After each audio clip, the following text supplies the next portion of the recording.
you guys? It is Mary, And Amma. and today we are back with another video for Sister Wives, you guys. We have officially got the book for Christine's new book that is out, you guys, and it has been quite an Yay. interesting read.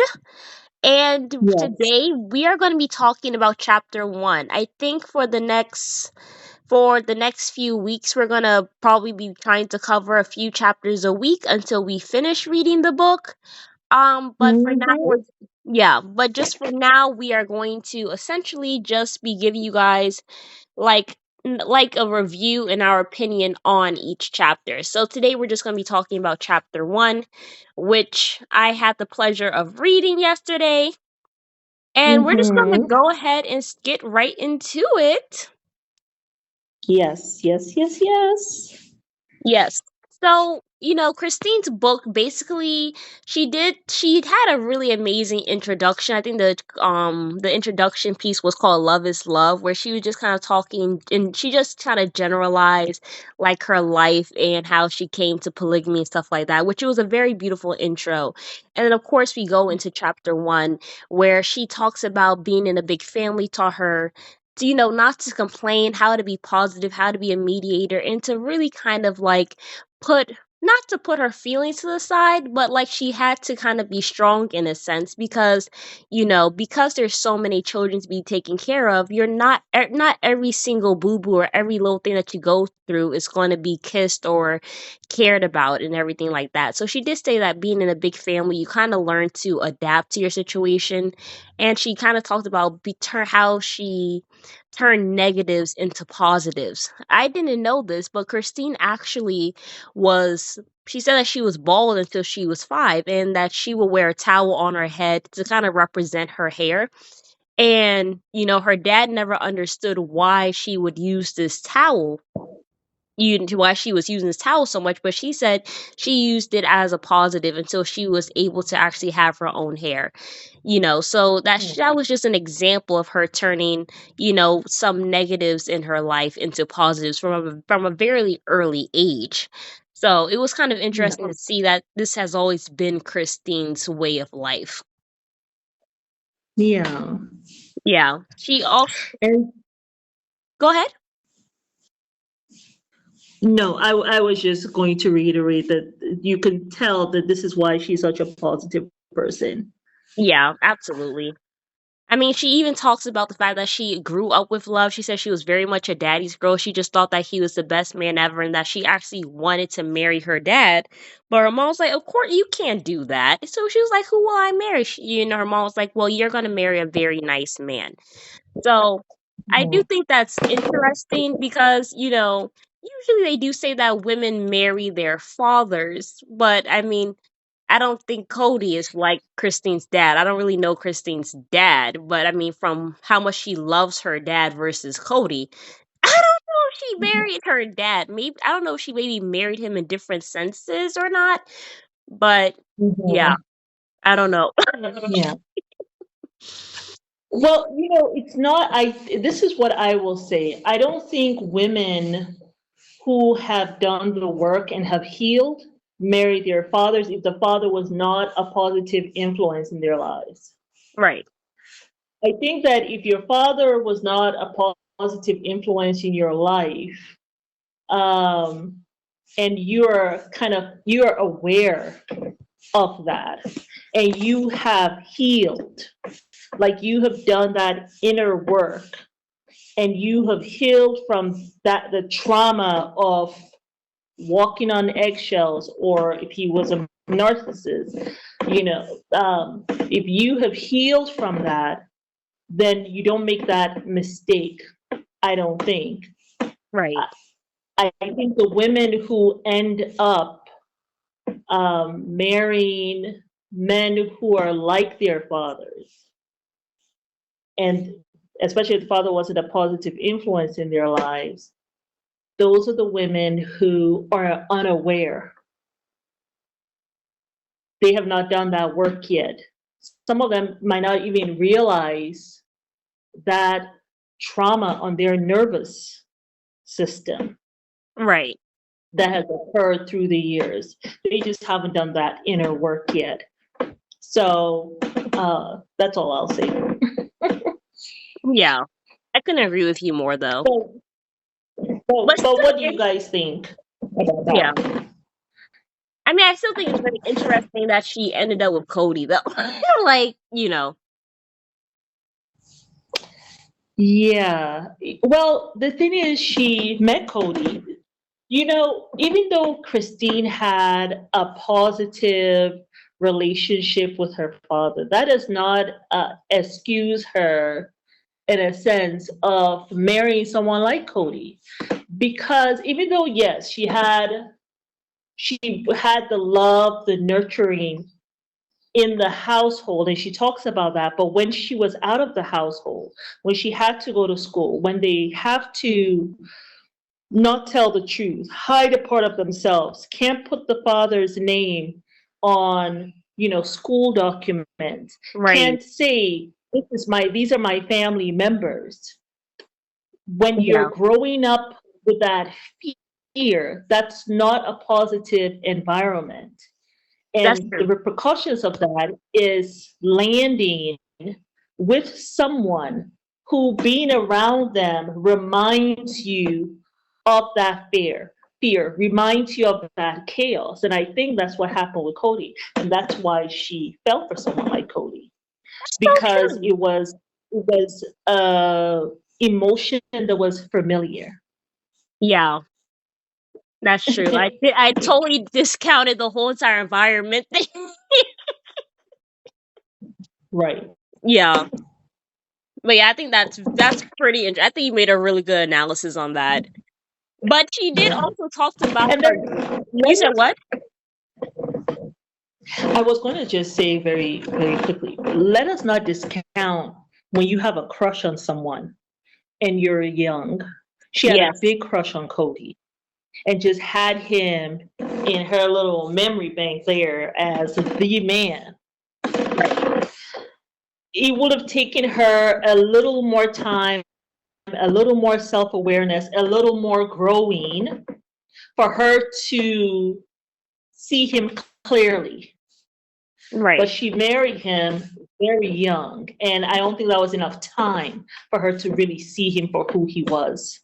No. Because as you get older as a woman, as you're doing that work, you begin to really see, that crush, he wasn't all what I thought him to be, you know. It's true. And she had not reached that point yet in her life. Yeah. So that's how she ended up with a Cody. Yeah. Absolutely. I think even like I think she also talked about her grandfather. I think that, I think it was very interesting because with this chapter, she also kind of dove a little bit into her family history, which we get a lot more of it in chapter two. But she also did talk about how her father had a good relationship with his dad also. And when he was younger, that the father actually her father's Christine's father's family had to separate because the police were after her grandfather for him living a polygamous lifestyle and everything like that. And I think that happened when when the father was very young, but Christine didn't know about it at the time. But I think Mm-hmm. around when she was 5 years old, the grandfather was actually murdered. And she said that it actually came from somebody who was another fundamentalist church leader, but he was also a family member and he had ordered followers to kill him. So I was kind of shocked to know that it was actually an inside job. I didn't know. I thought maybe it was like a police thing or something like that, or maybe somebody got about in the street, or it was random. But Well, let me yeah, tell you who it was now. can't say that one yet. It Christine. has to be for chapter two. Oh, okay. All right. So we're gonna hold on that. No problem. Yeah, No problem. I know we're gonna save that very juicy tidbit for chapter two on our review, which we'll be posting very soon this week. So don't you guys worry. But it was Yes. very Yes. Yes. Yes. shocking. Very, very Hmm. shocking. And the other thing that she talked about was her grandfather, right? So that's Grandpa Rulon. Right. Is it the Grandpa Rulon? Yes. Oh, okay. So her father at one point was a Mormon, right? Yes, And Grandpa Rulon was trying to get him. No, it was her great grandfather. It was Grandpa Rulon was actually a Mormon, and his father was a polygamist. And in the end, Grandpa Rulon went over came over to becoming a polygamist. In fact, I think his first wife left him because she didn't want to be a polygamist. She didn't want to leave the Mormon church for polygamy. yeah, But it's very interesting that here was Grandpa Rulon was a Mormon and then ended up with wasn't it something like 16 wives I believe. and 48 kids? Yeah, That was very That's a lot of women. yeah, Yep, it surely was. It was 16 wives and 48 kids. And he was the one that started the Apostolic United Brethren, the AUB yeah. church, which is the one that Cody and them were a part of. So It was a very, that is very interesting. yeah, it was a 16 very, wives that grandpa had. yeah. I mean, she did give us quite a bit in chapter one. Like, it was a very good chapter. And I'm kind of like super excited to see what else comes out in this book. There's a total of 40 chapters, all in all.